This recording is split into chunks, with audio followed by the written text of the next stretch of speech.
What up, guys? Gangstapranksta here, bringing you the weekly wrestling review for September 15th and to 22nd. This is actually going to be 2 weeks worth of reviews. I apologize for this going up so late.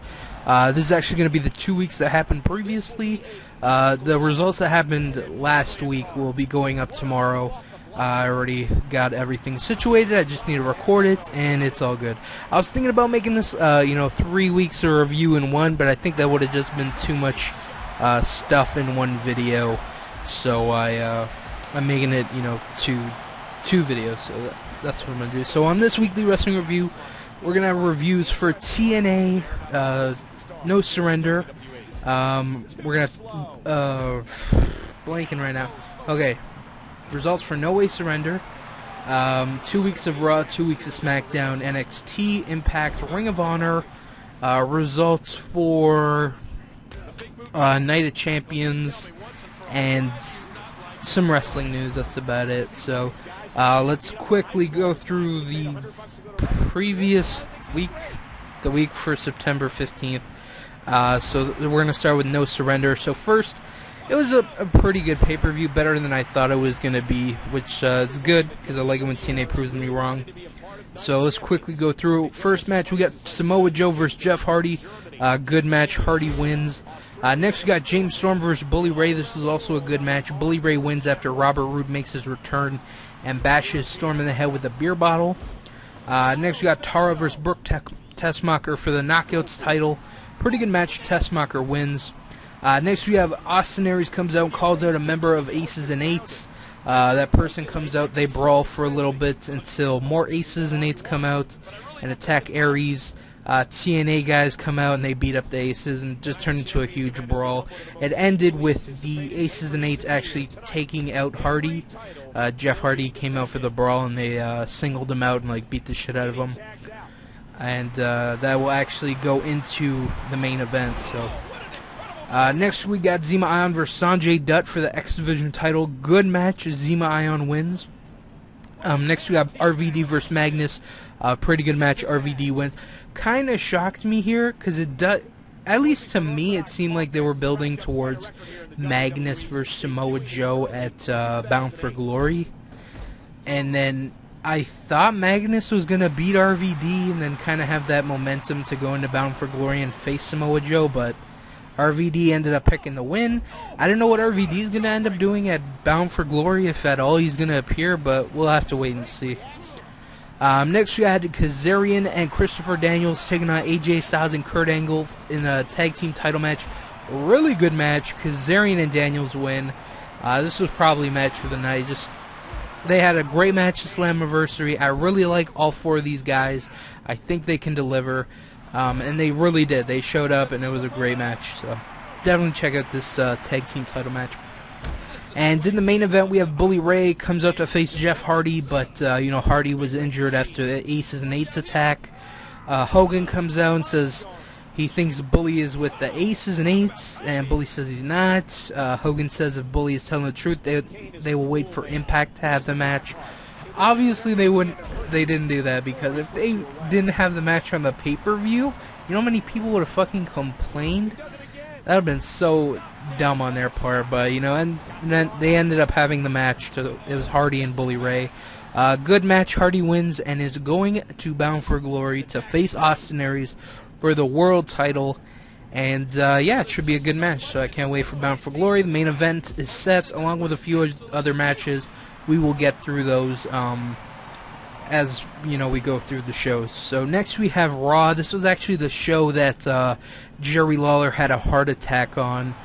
And I'm going to just see if there's anything worth talking about. Oh, yeah, Bret Hart was on the show. Good to see Bret Hart.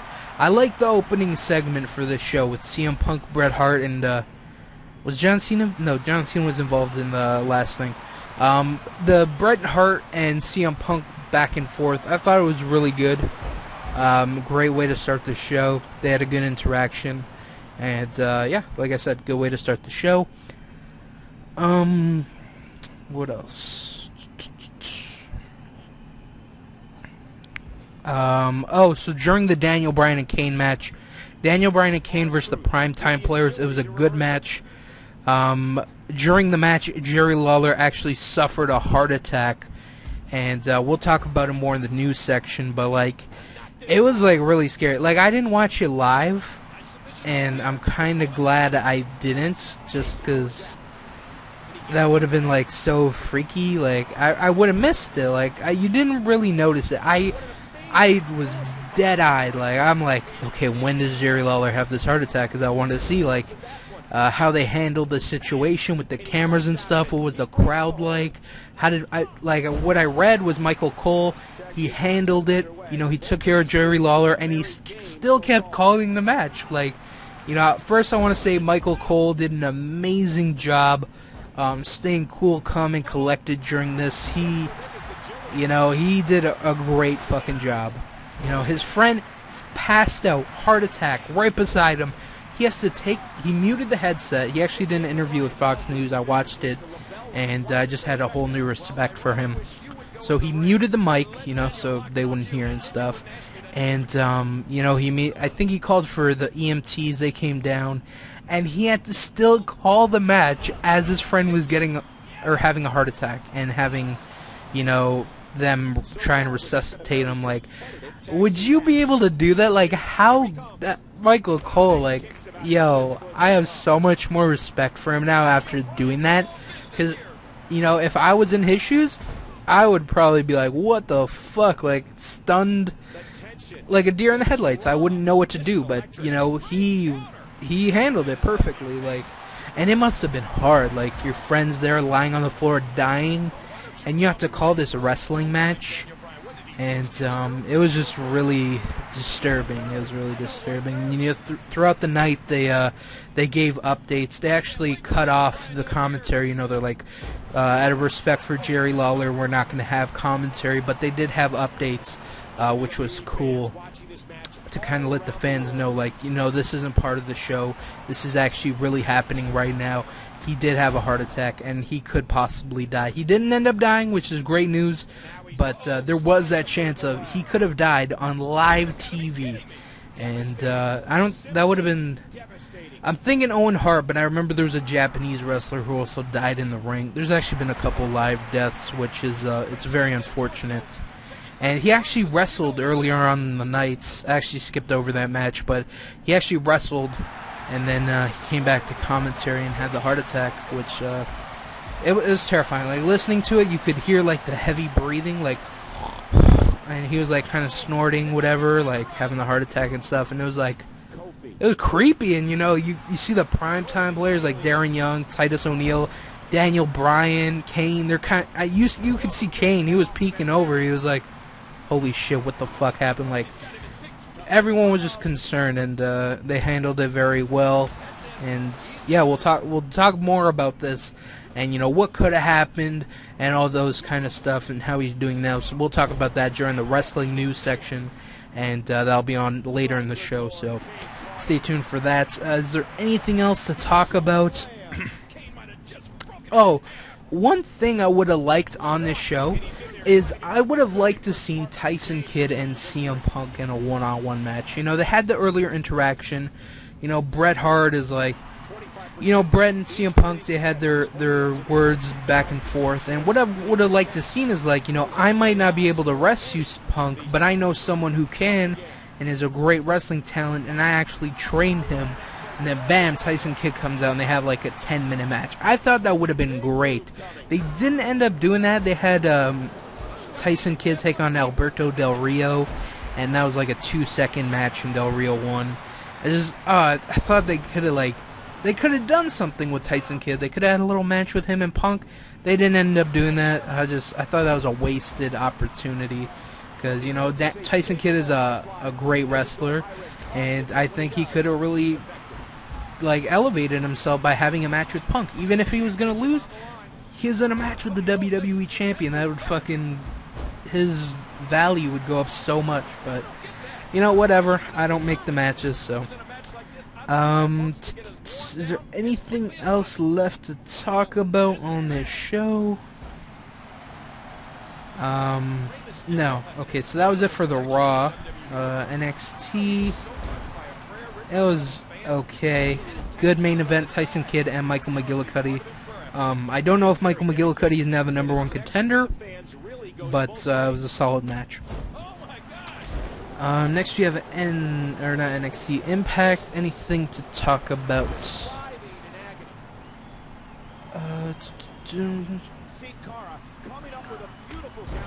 Oh, one thing I wanted to mention about the Impact that happened after the No Surrender pay-per-view is, like, you had 2 rematches off that fucking pay-per-view. Why? Why? You had Zema Ion and Sanjay Dutt. They pretty much did a quicker version of their match on No Surrender. I thought it was like, why have that? Why a rematch? You know what I'm saying? But they had it. They also had Jeff Hardy and Bully Ray have a rematch. And why? New matches? Come on, man. Like, whatever. But that was the only complaint that I had. It's like, you have 2 matches that happen on the pay-per-view, and then you have them happen again. I'd be pissed if I ordered that pay-per-view. It's like, I could have seen these matches on Impact, especially Samoa Joe and Jeff Hardy. They did Samoa Joe and Jeff Hardy leading into the pay-per-view, and then after the pay-per-view, the Impact after, they have Jeff Hardy and Bully Ray and Zema Ion and Sanjay Dutt. Like, that's so fucking dumb. Like, there's no build-up for it, whatever. Like, they kind of built up the Jeff Hardy Bully Ray one, which is fine, but the Zema Ion Sanjay Dutt X Division title match was just, it came out of nowhere. And I thought it was kind of dumb. Next we have Smackdown. Anything worth talking about? Oh, Randy Orton and Tensai, they had a good match on SmackDown. That was about it. Yeah, that's about it. So next we have Ring of Honor. Briscoes versus Blackout tag team match. This was part of the tag team title tournament. Pretty good match. The Briscoes won. And the main event was Michael Elgin versus Adam Cole for the TV title. Pretty good match. No one won after the match. A huge brawl breaks out between the Guardians of Truth, Rhino, Steve Corino, Jimmy Jacobs, and Kevin Steen. The Ring of Honor actually had a pay-per-view this weekend. We're going to talk about that, I think, right now. Oh, no, well, I guess we can talk about it now. So they had Ring of Honor Death Before Dishonor 10. I didn't end up actually watching this pay-per-view. I wanted to because there was a couple matches I was looking forward to, but I didn't end up ordering it. But I heard that the show had some technical difficulties, which is actually... It sucks on, Ring of Honor's part, because the past couple pay-per-views have been good without technical difficulties, and then, technical difficulties again. And the whole reason they left Go Fight Live was because of all these technical difficulties, and they said, oh, Go Fight, it's your fault, and apparently it's not. Because the first pay-per-view that they did after Go Fight, they had problems, and then it seemed like they had their shit figured out, but that didn't end up happening, and yep. So they're still having pay-per-view problems. Yeah. So like I said, I didn't watch this pay-per-view, so I can't give a review. But it sucks that it's filled with technical difficulties. So next we got Night of Champions. Start out with the show by saying Jerry Lawler's doing good, and JBL was filling in for him. Oh, so good to see JBL back, just to hear his voice. You stay out of the ring and sit by the commentary table. I think that's where he's best at. And yeah, I thought it was good. I really enjoyed JBL throughout the pay-per-view. So let's go through the matches real quick. First we had the Miz, Sin Cara, Cody Rhodes, Rey Mysterio in a 4-way for the IC title. This is a pretty good match. Miz ended up retaining his title. Sorry about that. Next we got Kofi Kingston and R-Truth taking on Daniel Bryan and Kane in a tag team title match. Pretty good match. Bryan and Kane win and are the new tag team champions. I just want to say this. Actually, I'll be saying it a lot during Raw and especially SmackDown. Daniel Bryan and Kane are probably the best thing in WWE right now. Between they can have good matches, and the whole thing that I really like, and I'm going to emphasize this on SmackDown, is it's really boosting the tag team division, which I'm a huge fan of. For a long time, the tag team division has been a second thought for WWE. And now it seems like they're getting their shit together, and it's so good. And Daniel Bryan and Kane, they're fucking great. Like, their backstage segments are hilarious. I fucking love them. I fucking love Daniel Bryan and Kane. Team Friendship, or Hell No, whatever the tag team name is. It's fucking awesome, and I can't wait for them to keep it up. Anyways, so next we got Antonio Cesaro versus Zack Ryder in a U.S. title match. Pretty good match. Cesaro wins and retains his title. Next we have Randy Orton versus Dolph Ziggler in a good match. Orton wins. Wasn't a big fan of this being on the pay-per-view just because, you know, it's not a title match, but it's whatever. If we didn't have this, we'd probably have like a Brodus Clay match or a Ryback match. So thankfully we didn't have any of that, and we had actually a good match with Randy Orton and Dolph Ziggler. Next we got Layla versus Eve in a Divas title match. It was supposed to be Caitlyn, but she was attacked backstage and taken out of action. Eve ended up replacing her, so Eve won the match and is the new Divas champion. Next we got Sheamus versus Alberto Del Rio, world title match. Good match. Sheamus wins, and I hope to God this is over. Like, they have good matches, but I'm so over this feud. Like, move on. They've had the same match for the past 3-4 months. The past 3-4 pay-per-views, the world title match has always been Sheamus and Del Rio. It's like, just change it. Del Rio's boring to me. Like, I'm really starting to get really sour on Del Rio. He's an okay wrestler, and just like, he's just really fucking boring to me, and I can't stand him anymore.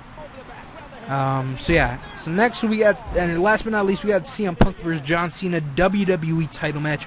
Really good match. These two, they proved that they could have a good match in Money in the Bank. They've had good matches ever since, and this is just another notch on their belts. This was a really good match. Punk wins by draw. Cena went for a German suplex off the top rope. They got the 3 count, but all their shoulders were down, him and Punk's. So it ended up going to a draw. And if it's a draw, then the champion retains, and CM Punk is the champion, so he retains his title and is still the WWE champion, which I'm fine with. This is probably going to lead to a match at Hell in a Cell between the two, which, you know what, I'm actually looking forward to it. I hope they have a really good match. So next we got the Raw that happened. All these results are what happened 2 weeks ago now. So again, I'm just going to try and quickly talk about the stuff that's worth talking about. Miz had his first ever Miz TV. His guest was Booker T. Miz says Booker misses the spotlight, and that's why he's messing with the Miz. Kind of the same storyline they did with Booker and Cody Rhodes. And, I don't know if Booker's going to come back and face Miz. He probably will. You know what? I'm fine with him, like, having one feud a year. Trying to help these younger guys. First Cody and now Miz. I think it's good. Miz doesn't really have anything to do right now. He's the IC champion. And, to end this whole segment off, Booker says he's not a wrestler. And he called out Ryback. And Ryback comes out and destroys the set. So I don't know if this is going to lead to a feud between Ryback and Miz. Personally, I would not like to see Ryback as the IC champion, because it's like, who's going to beat him then, Like, he'd never lose it, He's going to be like the Ultimate Warrior. He's just never going to lose that. Well, Honky Tonk Man, because he's the longest reigning, but it's more like Ultimate Warrior. What else? Daniel Bryan and Kane versus R-Truth and Kofi Kingston tag team title match rematch. This made sense because, Truth and Kofi lost, so they won a rematch, and they had it on Raw. This made sense. They had a good match. Bryan and Kane win. I'm loving it. I fucking love them. They were really good on SmackDown, and we'll talk about that in a few minutes. And to end this show, we had CM Punk and Del Rio versus Sheamus and John Cena. Pretty good match. Cena and Sheamus win. During the 3 count, Punk had his foot on the ropes, and the ref counted the pin. He didn't see it. He's actually a new referee. And after the match, Punk yells at the ref. There's actually rumors going around that they're going to be implementing a replay system for the referees, which is okay, but like, a heel can't be a heel anymore, you know what I'm saying? Like, what do heels do? They steal victory, they put their foot on the ropes, they grab tights, and if the ref can see that now, it's like, how are they going to be a heel? I don't know. We'll have to wait and see if they actually implement these instant replays. Till then, foot on the ropes, grab some tights, get all the victories you can. Next we got NXT. Oh, we saw the return of Trent Beretta to action. I hope he's a mainstay on NXT. I really like Trent Beretta. He took on Johnny Curtis in a pretty good match. Trent wins.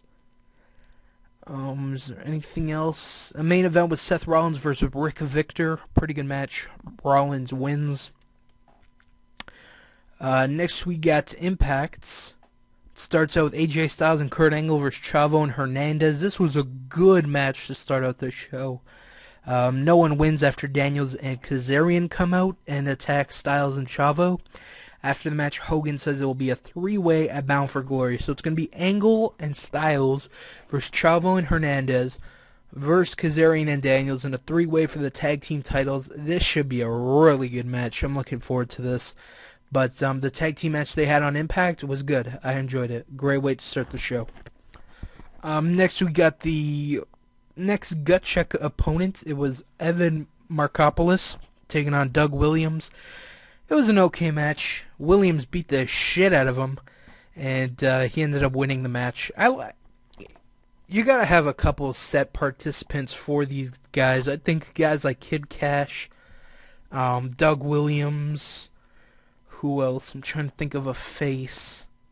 I don't know, but just like the older guys that aren't really used, use them in this position to like wrestle the newer guys, and hopefully they can teach something to them, and yeah, hopefully help them get better. I don't think this guy's gonna end up getting picked up, but TNA has done dumber shit. They have hired other people that I don't think they should have picked up, so they might end up picking this guy up, but I don't think he's a good fit for TNA. Well, we didn't really get to see anything. He just got his ass kicked by Doug Williams. I don't know. I'm going to say no. Next, we got James Storm comes out and calls out Robert Roode. Roode says he's not going to come out. Hogan says if he doesn't, he's fired. And they brawl forever. Like, it wasn't a match. It was as long as a match, but they just brawled all over the ring and shit. And it was like 10 minutes they brawled. It felt like 10 minutes. It might have been less. But, yeah, it was whatever. Oh, this is good. After this, hold on. So, Tara comes out and says she has a new boyfriend, and he showed what Tessmacher really used her for. And she calls out Christy Hemme, blah, blah, blah. So, I guess they're bringing in someone new for like Tara to be boyfriend-girlfriend storyline. I have no idea who it is or if he ever is going to show up. It could be Joey Ryan. I doubt it though, because yeah, he's probably going to take on Al Snow at Bound for Glory. But yeah, that should be interesting. Next, the thing that I really want to talk about was Hulk Hogan comes out and tells Aces and Eights to release Joseph Park. They kidnapped him. And Aces appear on and destroy. They appear on the Titantron and destroy Joseph Park's computer. And then they hit him in the head with a hammer. Really? A hammer? You hit someone in the head with a hammer? You're trying to kill him. Like, yo. Like, if you ever see the Aces and Eights, have them arrested for attempted murder for hitting someone with a hammer. A hammer, not a chair. Not a fucking, a garbage can, a fucking hammer. And it looked terrible, like, it didn't hit him and shit, and you heard the noise, like, fucking knock down a door. It was terrible. I was like, why a hammer? Why a hammer? Like, anything else. Anything else. Whatever. He's probably gonna have amnesia, not remember what he was talking about, and forget everything he learned, so That's that. Next, you got Austin Aries and Bully Ray. Good match. Bully wins. The best thing about this whole match was before the match, Bully Ray was, walking around and talking, and a fan touched him. And he said he would punch him if he touched him again. 5 seconds later, a kid touched him. And, I'm going to try and say this as nice as possible, but if you looked at the kid, he did have some sort of illness. He looked like he had Down syndrome. That's the basic thing. And Bully Ray turned around and he was like about to rip this guy a new asshole, but once he saw the kid was special, he was like, forget about it. This is so fucking hilarious. I'm like, that's awesome, because he was ready to rip that kid a new asshole, and then he's like, oh, he's retarded. I'm not going to do that to a retarded kid. So. It was so funny. You might have missed it. It happened before the match. So go check that out. It was fucking hilarious. Next we got SmackDown. It starts out with Edge, comes out and talks about Daniel Bryan and Kane. Daniel Bryan comes out and they go back and forth a little bit until Kane comes out. Kane and Edge talk about their history, and then Kane's like, we gotta fix this. We gotta end this once and for all. And Edge was like, oh shit, alright, we're gonna fight. And Kane's just like, hug. Let's hug it out, bruh. Let's hug it out. And so they hugged, Kane and Edge hugged, and then they're like, Daniel Bryan, come. We're gonna bro out. We're gonna have a bro hug. I forgot, what's the multiple hug called? It's killing me. I don't know what it is. A group hug. That's what, a group hug. They're going to have a group hug, but Damien Sandow comes out and tells Edge, he comes out, he talks shit about them, and Edge tells him to take on Daniel Bryan or Kane. It ended up being Kane, so it was Kane versus Damien Sandow. Okay match. Sandow wins after Daniel Bryan kind of screwed over Kane and took his tag team title. Later on backstage, you had Daniel Bryan, or Kane was looking for Daniel Bryan, and then they found Dr. Shelby, and fucking Daniel Bryan was hiding in a box, and it was just, it's so great. Like, these two are just so fucking good. Like, I'm the tag team champ. No, I'm the tag team champ. I'm going to Disneyland. No, yes, I'm the tag team champ. It's so fucking good. It's so fucking good. I like it. Best thing in WWE in quite some time. What else? So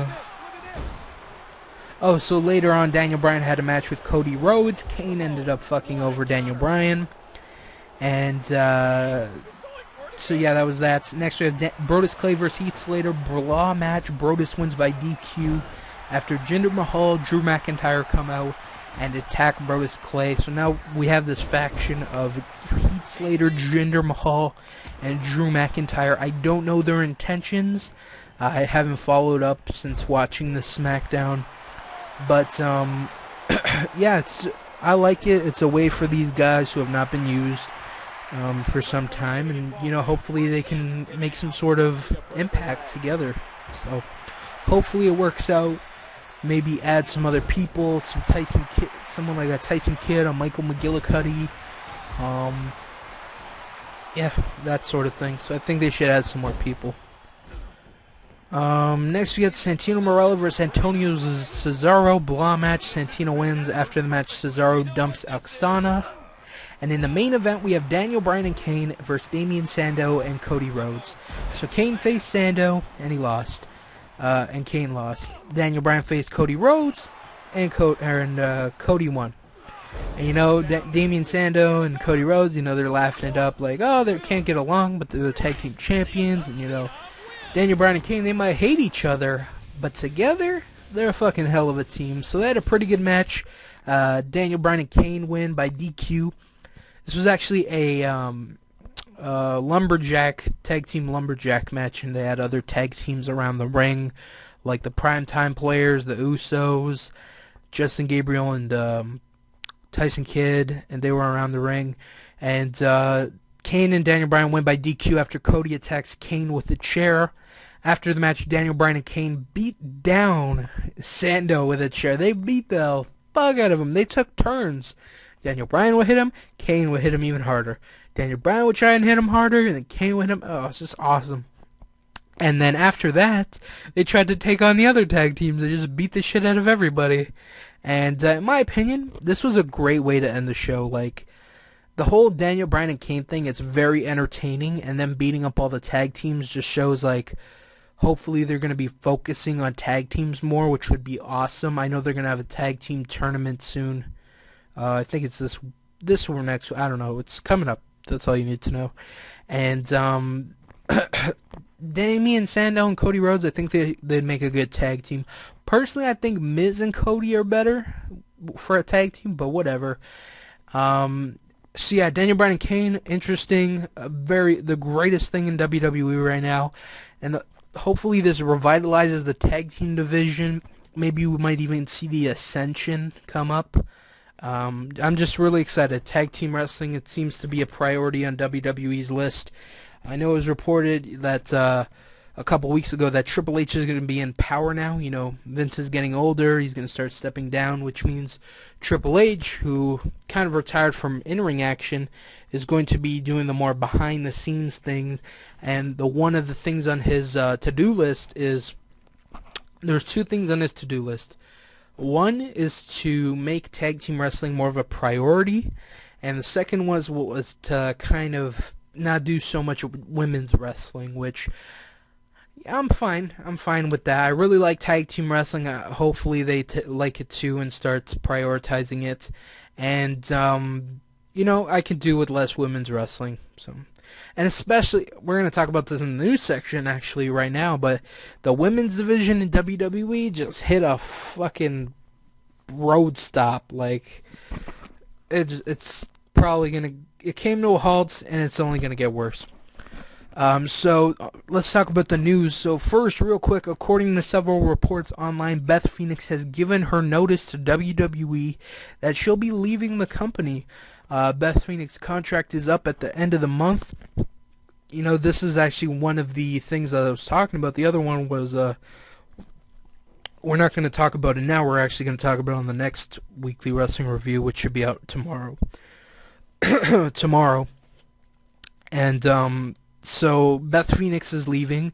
Kelly actually just got released. So those are two big names that are leaving the women's division in WWE. They got a pretty good one now. Layla's doing a really good job. Eva's pretty entertaining as well. But other than that, I mean, Natalya, when she appears, she's good. Same thing with Alicia Fox. But right now, it seems to have hit a fucking roadblock. Like, they gotta start signing some women. I know they signed Sarah Del Rey last month, I believe, and she should be joining soon. Hopefully she just goes straight to the main roster because she's needed. Like, especially, that's two big names. If Beth Phoenix, huge name in the women's division.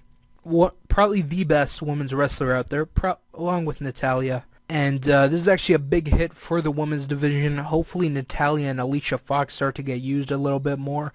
Hopefully Sarah Del Rey comes to WWE soon, so hopefully we'll see women's action pick up. But for now, Beth Phoenix leaving, I think that's a huge hit to the women's division. She's a solid women's wrestler, and losing her, I think, is actually a pretty big deal. Even though she hasn't been used as of late, she's still, when she's on, like, she's good. And it's, you know, it's sad to see her go. She's not gone yet. They might figure out a deal for her, but I know Kelly's gone. I saw her released. We'll talk about on the next one, like I said, so we'll save that for the next one. Last but not least, during the Raw September 10th edition of Raw, Jerry Lawler suffered a heart attack while announcing a match. He was taken backstage where medics performed CPR and later taken to a hospital. It's being reported that he's doing fine now and is at home. It's actually being reported that Vince McMahon picked up Jerry Lawler in a private jet and flew him home to Memphis from Montreal, which I gotta commend Vince on that. That was a good job on his part, you know, looking out for his talent. Jerry Lawler's been a part of the WWE for so many years, and to see Vince McMahon actually take care of Jerry Lawler is actually, I don't think he should have been flying, because like flying causes blood clots in your blood, and if you have thick blood, But, you know, he just had a heart attack, and flying is probably not the best thing to do when you have a heart attack. But, you know, I understand he was in Montreal and lives in Memphis, but probably shouldn't have flew. Anyways, no timetable was given for his return, but it's good to see him feeling better. And to be honest, it's kind of good that he. Okay, let me try and phrase this correctly. It's good that he had the heart attack on live TV. And you might be saying, you know, why the fuck? Like, let me finish. I'm glad it happened live TV while there were people there, because, you know, if it didn't happen like when it happened, if it happened earlier, he could have died. Like an Eddie Guerrero situation. Like, Eddie died in his hotel of a heart attack, and the same thing could have happened to Jerry Lawler. So it's kind of good that he had this heart attack out in public, or else, you know, right now I'd be talking about Jerry Lawler and his career and how good he was as a commentator and wrestler. But, you know, right now I'm talking about, you know, him getting better and stuff. So he could have actually had a heart attack in his hotel and died. Like, that would have been fucking tragic as shit. So it's a good thing he had this heart attack on live TV. One of the main concerns was he actually might have suffered some brain damage. He could have suffered brain damage. Luckily, he didn't. He's actually a very strong person, so good to see him back on his feet. He's probably going to have to watch what he eats now, you know, probably no red meat or stuff. I don't know if it's his diet, if, you know, he has a history of heart attacks, if it's in his family or whatever. But, you know, he's feeling good now, and that's good to see, because if we lost him, that would have been a huge hit to Raw, especially for it to happen on live TV in front of people. I know on the Weekly Wrestling Review, I was talking about this with somebody, and someone was actually there live when he had his heart attack, and, you know, I can't believe, like, or I can't imagine, like, all the fans in the crowd just like, oh my god, what happened to Jerry, you know, like, this is crazy. So good to see him doing better, and yeah, that's about it for the Weekly Wrestling Review, guys. I am out of stuff to talk about. It's actually went quite a while, but I think I covered all my bases. So thank you for watching the Weekly Wrestling Review. The next one should be out tomorrow, hopefully tomorrow. I say that, but hopefully I can come through with it.